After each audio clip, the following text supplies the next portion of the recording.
Hello guys, नमस्ते. हर हर महादेव. तर आज आपण आलेलो आहे शुकाचारी येथे. शुकाचारी हे ठिकाण आटपाडी व खानापूर दरम्यान असलेल्या महादेव टेकड्या म्हणून ओळखल्या जाणाऱ्या डोंगर रांगांमध्ये स्थित एक ठिकाण आहे.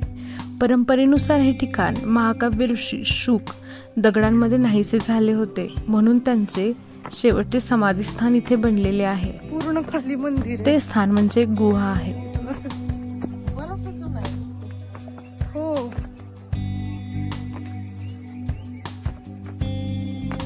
मंदिरापर्यंत पोहोचण्यासाठी जवळजवळ 300 ते 400 पायऱ्या उतरून जावे लागते.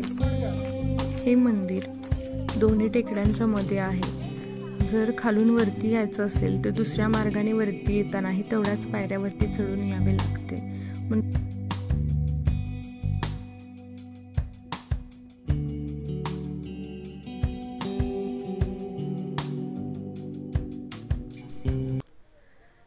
शुकाचार्य हे अनादी कालापासून जागृत देवस्थान आहे.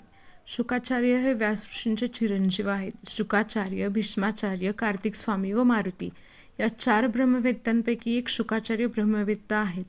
राजा परीक्षिती हे पांडवांचे पंतू, त्यांच्या आत्म्याला सद्गती मिळावी म्हणून 7 दिवसात श्रीमद भागवत सांगितलं. त्याचं हे तपोभूमी समाधीस्थान आहे.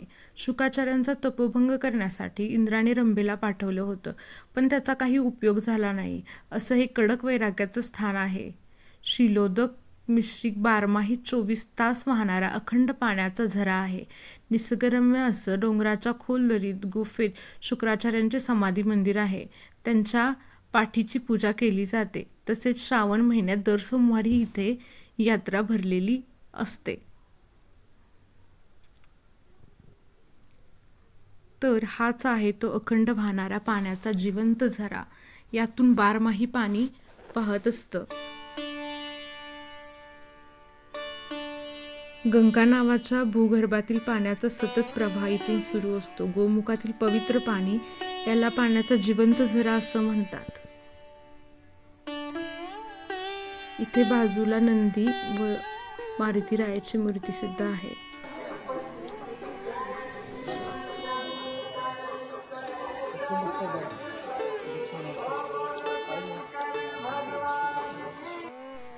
गुहेभोवती भगवान शिवाचं मंदिर आहे. हे ठिकाण महादेव टेकड्या व घनदाट जंगलांनी वेढलेलं आहे.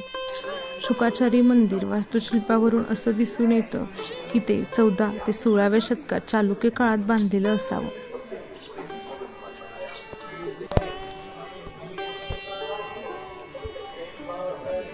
मंदिरात 2 पिंडी असून तिथे तपोनिधी नारायणगिरी महाराज व तपोनिधी कृष्णगिरी महाराज म्हणजेच किसनगिरी महाराज यांची समाधी आहे.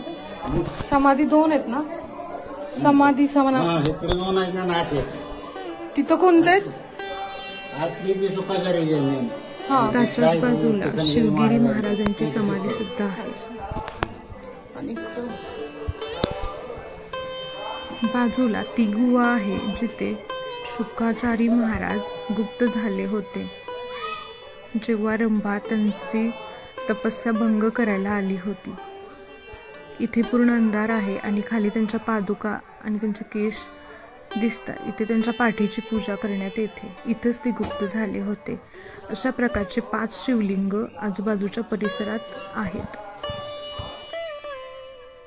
आणि हे सगळं पूर्ण ह्या गुहा आहेत आणि त्या सगळ्या 4ही बाजूंनी जंगलांनी, झाडांनी आणि ह्यांनी वेढलेल्या आहेत.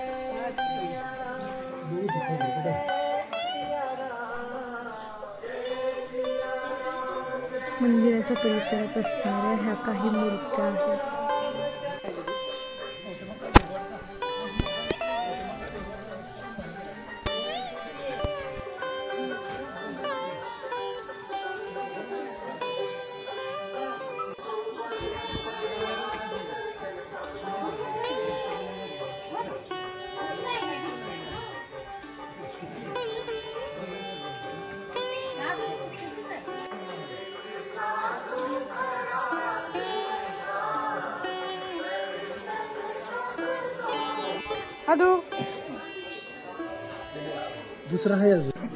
हे आहे शुकाचार्य महाराजांचं विश्रांतीचं ठिकाण म्हणजेच दीपध्यान. ही सुद्धा एक गुहा आहे. हे त्यांचं विश्रांतीचं ठिकाण आहे.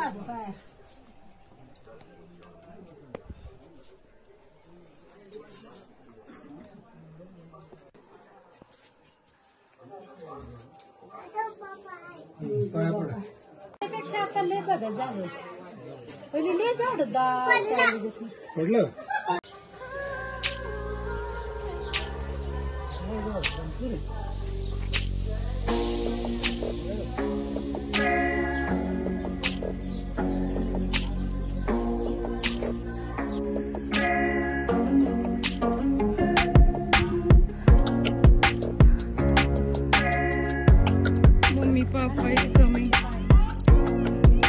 हाय ग हाय. तिकडं एक मंदिर आहे कशाचं तरी.